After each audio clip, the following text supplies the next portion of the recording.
ప్రేమ ఎంత మధురం. నిజమే, అదెంతో మధురంగా ఉంటుంది. అమృతాన్ని ఆస్వాదిస్తున్నట్లుగా ఉంటుంది. రెండు అమృత హృదయాలు సంలీనమైతే మరెంతో మధురంగా ఉంటుంది.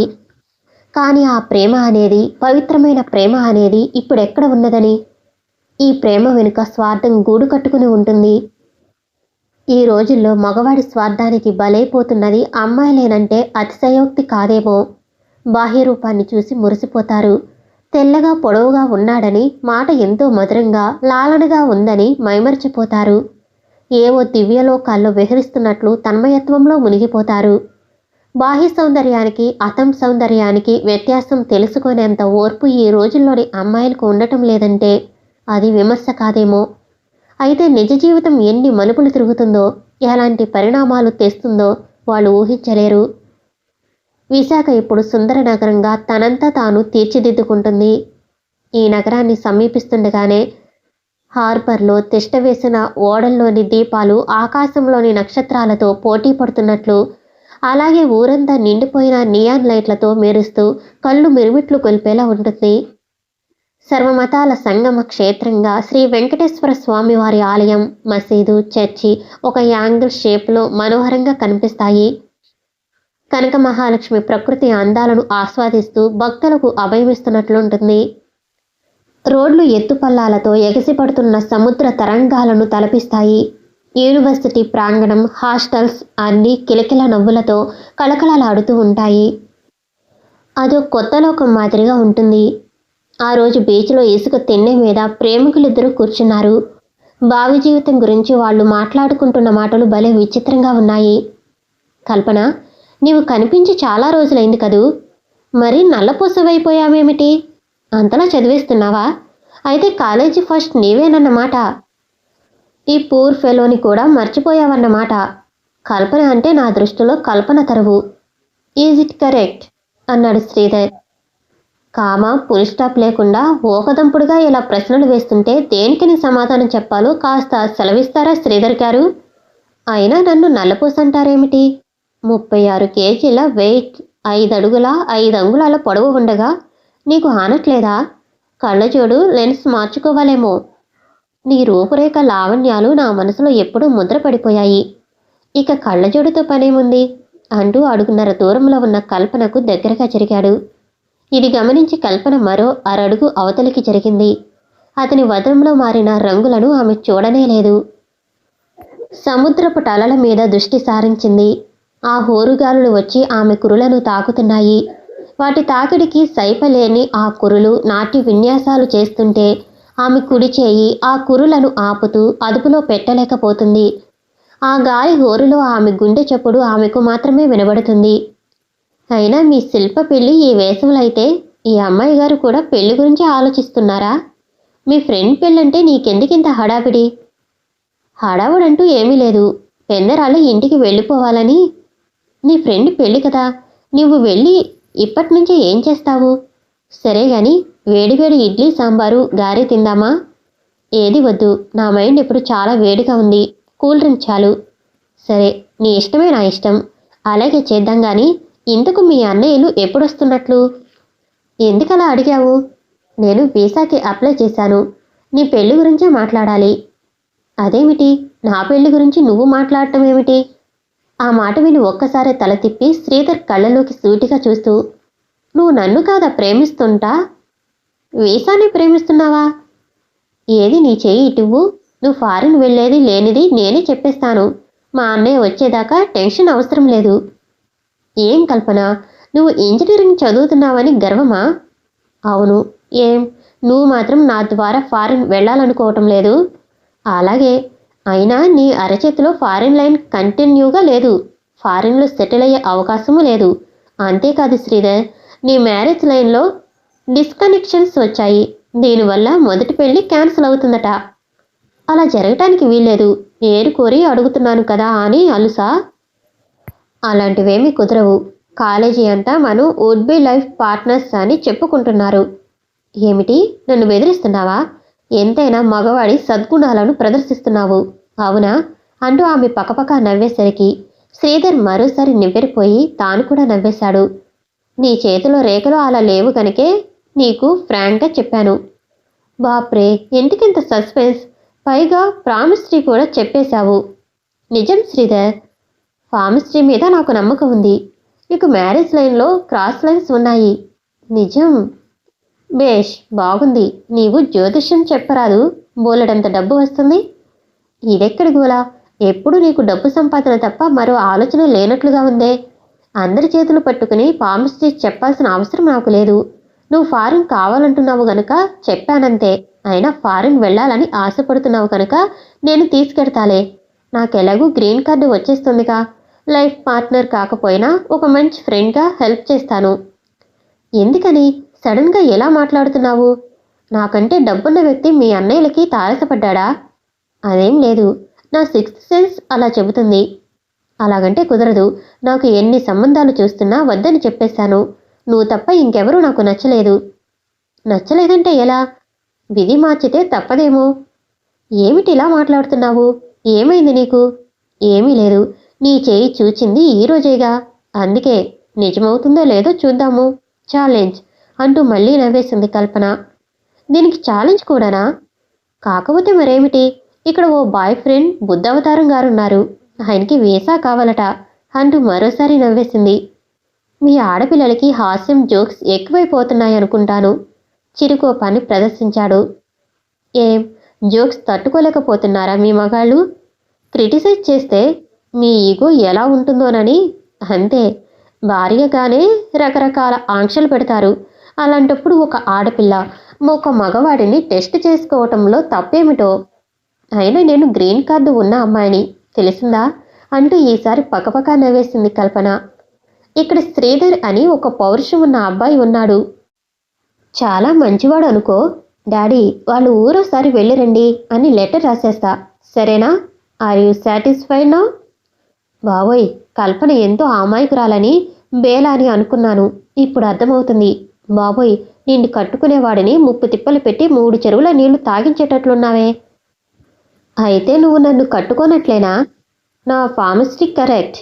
ఓకే, నాకే హ్యాండ్ ఇచ్చావన్నమాట. అయితే అమ్మాయి గారు చాలా అడ్వాన్స్గాను ఫాస్ట్గాను ఉన్నారన్నమాట. మరిక అమ్మగారు నాన్నగారు అంటావెందుకు? అది కాదు మై డియర్ ఫ్రెండ్, పెళ్ళి అనగానే పెద్దల ఆశీర్వాదం ఉండాలి కదా. మరైతే ప్రేమించే ముందు ఆ పెద్దల సలహా అవసరం లేదా? అంటే సిగ్గు ముంచుకొచ్చి కొద్దిగా తలదించింది. అంటే చెప్పాలి త్వరగా. ఆమె తల మీద కురులను మృదువుగా నిమిరాడు. అంటే నువ్వు నాకు నచ్చావు కనుక ప్రేమించాను. నువ్వు కూడా నాకు నచ్చావు కనుకనే ప్రేమించాను.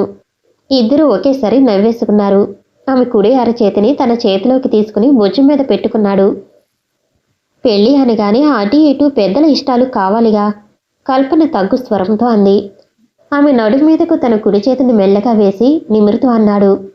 నాకైతే ఒకరి ఇష్టాలతో పని లేదు. మీ అమ్మా నాన్నకి ఒక్క కూతురివి, గారాబంగా పెరిగావు. అన్నలకి ముద్దుల చెల్లెలివి. వాళ్ళ అనుమతి నీకు కావాలేమో. ఏది, ఇలా నా కళ్ళలోకి చూడు అంటూ ఆమెను తన గుండెల మీదకు లాక్కుంటూ హత్తుకోబోయాడు. ఆమె అతడి కళ్ళల్లోకి చూసింది ఎంతో తమకంగా. వెంటనే ఎక్కడలేని సిగ్గు దొంతరలు పెళ్ళుబికి రాగా వెంటనే చూపులు పక్కకు తిప్పుకుంది. ఇంతలోనే అంత సిగ్గా? ఇప్పుడేమైందని? మనం కాబోయే మాటలు పూర్తి కానివ్వకుండానే తన నడుం మీద శ్రీధర్ చేయిని తీసివేసింది కల్పన. నీ కోరికలన్నీ ఇప్పుడు కాదు, ఆ రోజున అంటూ చిట్టుకున నవ్వి చట్టుకున వెనక్కు జరిగింది. మనం ఇక్కడికి వచ్చింది మాట్లాడుకుందుకే, అది మర్చిపోతే ఎలా? సరేనండి, అలాగే. ఇంకా ఏం మాట్లాడాలో చెప్పండి, వింటాను. నీ విషయాలు పూర్తిగా తెలియవుగా. అడిగావు గనుక చెబుతున్నా. నా వెనుక చాలా కుటుంబం ఉంది. వాళ్ళ మంచి చెడ్డలు చూడాలి. నీకున్న బర్డెన్స్ ఇవి నాకు లేవు. ఇద్దరి క్వాలిఫికేషన్స్ ఒక్కటే. ఇద్దరం జాబ్ చేద్దాం. ఎలా ఉంది ఐడియా? అయినా అందరి అబ్బాయిల మాదిరిగా అమ్ముడు పోవాలని లేదా? అమ్మకమా? డబ్బిచ్చి కొనుక్కోవటమా? అంటే నీ ఉద్దేశం కట్నమనేగా? అంతేగా మరి. కట్నం లేకుండా చేసుకుంటే మీ వాళ్ళు ఊరుకుంటారా? ఆ సంగతి మా అమ్మ మాట్లాడుతుందిగా అన్నాడు. అయితే తమరు అమ్మ కూచి అన్నమాట. కిలికిలా నవ్వింది కల్పన. దానికేమీ నవ్వక్కర్లేదు కానీ, ఇంతకు మీ అన్నయ్యలు ఎప్పుడొస్తున్నట్లు?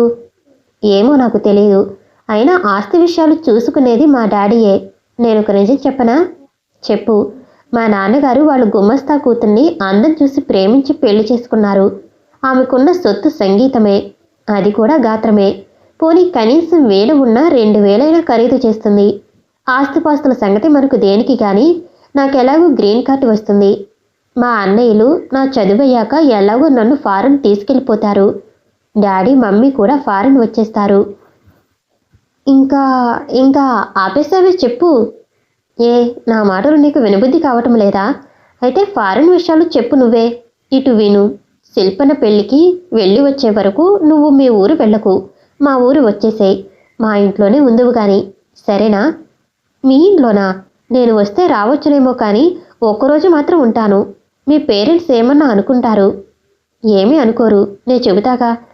నీవు ఏం చెప్పినా నేను మాత్రం ఉండను. మర్యాదగా ఉండదు అన్నాడు శ్రీధర్. అలా అన్నాడే కానీ లోపల మదన పడుతున్నాడు. ఏమిటో ఈ రోజుల్లో అమ్మాయిలకింత తెగింపు, మరీ ఇంత ఫాస్ట్నెస్ పనికిరాదేమో. ఇందాక అతను దగ్గరకు లాక్కోబోతుంటే కాదు పొమ్మనది, ఇప్పుడేమో వాళ్ళ ఇంటికొచ్చి ఉండమంటుంది. అయినా కల్పన అమాయకురాలు, నన్ను ఎందుకని ఎంతగా ఆరాధిస్తుంది? ఇలా అనుకుని పైకి మళ్ళీ అనేశాడు. కల్పన, నా గురించి నీకు ఏం తెలుసునని మీ ఇంటికే వచ్చేయమంటున్నావు?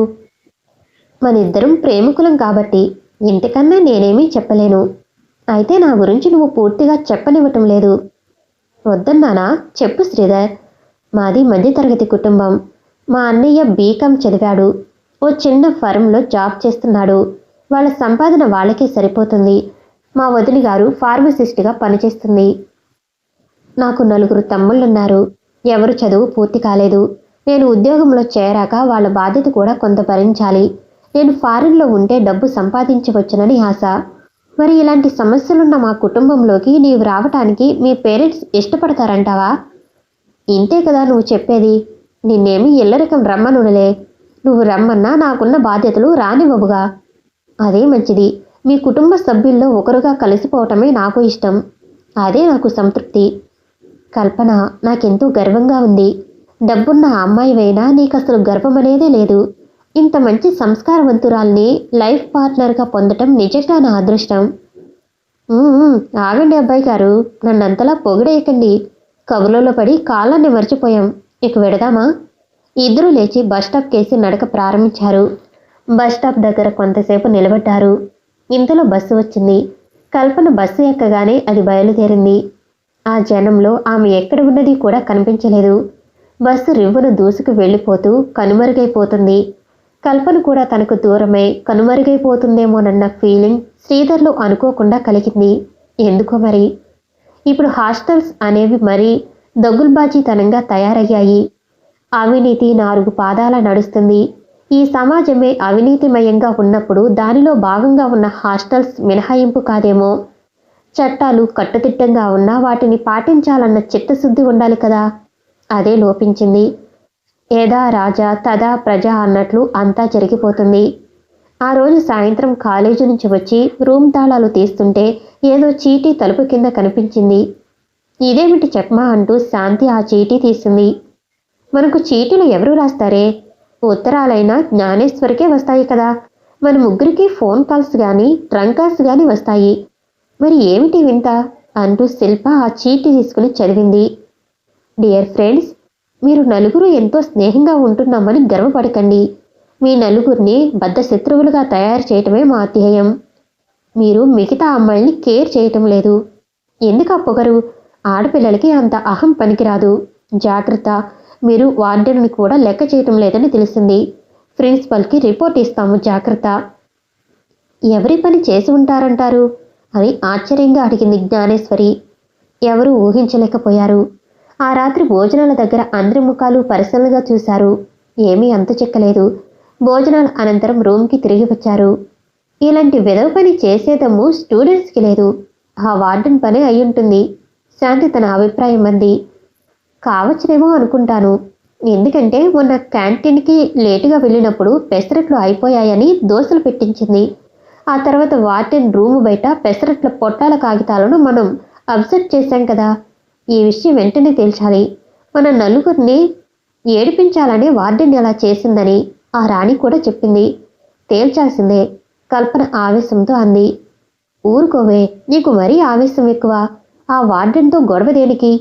ఏదో ఈ ఏడాది గడిస్తే మన త్రోవను మనం వెళ్ళిపోతాం.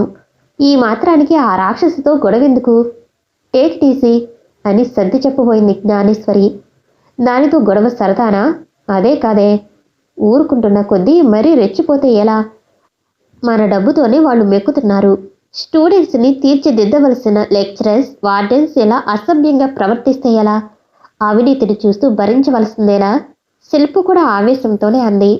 అవునే, ఆ వార్డెన్ రాక్షసి మహా గళగ్రాయి. పప్పులు ఉప్పులు దగ్గర నుంచి అన్నీ కాజేస్తుంది. ఇంటికి క్యారేజీలు పంపిస్తుంది. ఆఖరికి టిఫిన్లు కాఫీలు కూడా ఇంటికి సరఫరా అయిపోతున్నాయి. మనం తలుచుకుంటే దాని లీలలు నిమిషంలో గోడల మీదకెక్కుతాయి అంది కల్పన. నిజమే, కానీ ఇలాంటి గొడవల కోసం కాదుగా మనం ఇక్కడికి వచ్చింది. జ్ఞానేశ్వరి మళ్ళీ సర్ది చెప్పబోయింది. ఏడిసిందిలే, నలుగురం కలిసి 4 దెబ్బలేస్తే నోరు మూసుకుంటుంది. కల్పనలో ఆవేశం తగ్గనే లేదు. నేనొకటి చెప్పనా? అసలు ఆడదానికి ఆడదే శత్రువంటారు. సమిష్టి కుటుంబాలు ఎందుకని సక్రమంగా ఉండటం లేదో తెలిసినా ఈ ఆడవాళ్ల వల్లే. స్త్రీ ఈర్ష్య లేకుండా మంచి మనసుతో ఉండాలంటాను. ఆత్మస్థైర్యాన్ని కూడా పెంచుకోవాలంటాను. అప్పుడైనా మన స్త్రీ లోకం కొంతైనా బాగుపడుతుందేమో. జ్ఞానేశ్వరి తనకు తోచింది చెప్పింది. నీ ఉపన్యాసం కట్టిపెట్టు తల్లి. అవన్నీ మాకు తెలుసు. స్త్రీ తనను తాను రక్షించుకుని తన బాగోగులు తానే చూసుకునే రోజులొచ్చాయి. చదువులతో పాటు కరాటే విద్య కూడా నేర్చుకోవటం ముఖ్యం, తెలిసిందా? సమస్యలు వచ్చినప్పుడు ధైర్యంగా ఉండి వాటి పరిష్కారానికి పూనుకోవాలి, కానీ మనకు దేనికిలే అనుకుంటే ఎలా? ఆ ధోరణి మనలో న్యూనతాభావాన్ని కలిగిస్తున్నది. అదే పనికిరాదంటాను. కల్పన ఊరుకోలేదు. నీవన్నట్టు నాకు సమస్యలంటే మహాభయం. ఏ సమస్యలు రాకుండా ఉంటే బాగుంటుందనుకుంటాను. శిల్ప అంది మెల్లగా. సమస్యలు రాకపోవటం ఉండదు. నువ్వు మెడిసిన్ చదువుతున్న సంగతి మర్చిపోకు. జీవితంలో నీకు అన్ని సమస్యలే ఎదురవుతాయి సుమా, హెచ్చరికగా అంది కల్పన. నీవు ఉన్నంత వరకు నాకేం భయం లేదుగా. నీతో చెబితే నీవే సాల్వ్ చేస్తావు చిరునవ్వుతో అంది శిల్ప. అలాగే, చదువులు పూర్తయ్యే వరకు ఇలా కలిసిమెలిసి ఉంటున్నాం. ఆ తర్వాత ఎవరితో వారిది, ఎవరి జీవితం వారిది. రేపు పెళ్ళయ్యాక నీ లైఫ్ పార్ట్నర్తో అడ్జస్ట్ కావాల్సింది నీవే కదా. ఆలోచించుకో. చూసారా మన డిస్కషన్ ఎలా మారిపోయిందో? వార్డెన్ లీలల నుంచి మన జీవిత సమస్యలోకి వెళ్ళిపోయింది. ఇక ఈ వేళకి ఆపండర్రా అంది శాంతి. ఇంతలో ఆయా వచ్చి, శిల్ప గారికి ఫోన్ వచ్చింది. వార్డెన్ అమ్మగారు పిలుస్తున్నారు అని చెప్పింది. నడు నడు, నీ వెనకే నేను వస్తున్నాను. ఆ రాక్షసుని చూసి భయపడకు అంది కల్పన తన స్నేహితురాలికి ధైర్యం చెబుతూ. శిల్ప వెళ్ళిన 2 నిమిషాలకు కల్పన వెళ్ళింది. వార్డెన్ చూసి విష్ చేసింది శిల్ప. వార్డెన్ పెదవుల మీద చిరునవ్వు కనిపించినా ఆమె కళ్ళు మాత్రం ఉరిమురిమి చూస్తున్నట్లున్నాయి. టేబుల్ మీద ఉన్న ఫోన్ రిసీవర్ అందుకుంది శిల్ప. హలో డాడీ, నేను శిల్పను మాట్లాడుతున్నాను. నువ్వా అమ్మా? ఎలా ఉన్నావు? బాగా చదువుకుంటున్నావా? మొన్న నేను చెప్పిన సంబంధం తెలుసుగా. ఆ పెళ్లివారు ఆదివారం వస్తారట. నువ్వు ఆ రోజుకల్లా ఇంటికి రావాలి. శుక్రవారం సింహాద్రికి బుక్ చేస్తే చాలు. సెకండ్ సాటర్డే, ఆదివారము కలిసి వస్తాయి. స్టేషన్కి నేను వస్తాను. అలాగే డాడీ. అమ్మ కులాసాయేగా? నిన్నెప్పుడు చూస్తానా అని తొందరపడుతుంది. ఇంకెంత, 2 రోజుల్లో వచ్చేస్తున్నాగా. మరి ఉంటాను. జాగ్రత్తగా ప్రయాణం చేసిరామ్మా. అలాగే, ఉంటాను మరి అంటూ రిసీవర్ని ఫోన్ మీద క్రెడిల్ చేసింది. తండ్రి ఆప్యాయంగా చెప్పిన మాటలు వింటుంటే ఆమె హృదయం ఆర్ద్రమైంది. ఆ ఆర్ద్రత కళ్ళల్లో ప్రతిఫలించింది. తండ్రి కూతురు ఫోన్లో మాట్లాడుకుంటున్న సమయంలో శిల్ప పక్కనే నిలబడి ఉన్న కల్పనను కొరకొరా చూస్తుంది వార్డెన్. నీ మాడు మొహం నన్నేం చేస్తుందిలే అనుకుంటూ కల్పన ధీమాగా ఓ చూపు చూసి తల తిప్పుకుని శిల్ప మాటలు వింటుంది. ఫోన్ సంభాషణ ముగిశాక శిల్ప వార్డెన్కి ఓ నమస్కార బాణం విసిరేసింది. ఆ మాత్రం కూడా చేయకుండా రావే శిల్ప అంటూ కల్పన తన స్నేహితురాలు చేయి పుచ్చుకుని రూమ్ బయటకు లాక్కుపోయింది.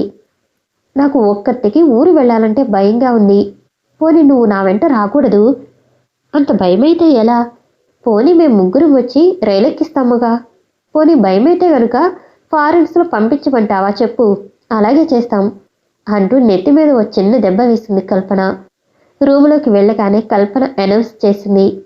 ఈ అమ్మాయి గారికి పెళ్లి చూపులట, ఫోన్ వచ్చింది. అసలు విషయం ఏమిటంటే ఒక్కటే రైల్లో పెడుతుంది. అదే 8th వండర్ అంది కల్పన నవ్వుతూ క్లాప్స్ కొడుతూ. మిగతా స్నేహితురాలు కూడా క్లాప్స్ కొట్టారు నవ్వుతూ. ఏం పెళ్లి కూతురా, అప్పుడే సిగ్గొచ్చిందేమిటి? ఆ రోజు వరకు దాచుకోమ్మా అంది బొగ్గ మీద నొక్కుతూ శాంతి.